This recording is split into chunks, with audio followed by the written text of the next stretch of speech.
আজকে আবু সাঈদের কথা মনে পড়ছে আমাদের, যে আবু সাঈদের ছবি বাংলাদেশের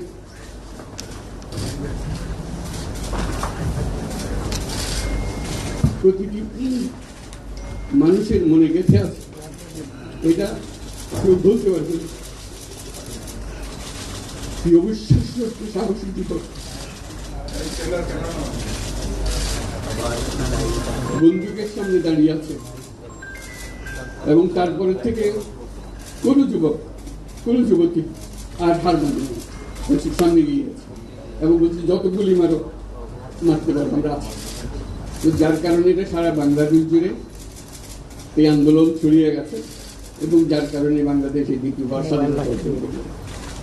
এই স্বাধীনতাটা আমাদেরকে রক্ষা করতেই হবে, শুধু রক্ষা করার নয়, এই স্বাধীনতার সুফল প্রতিটি মানুষের ঘরে পৌঁছাতে হবে, তা না হলে স্বাধীনতার কোনো দাম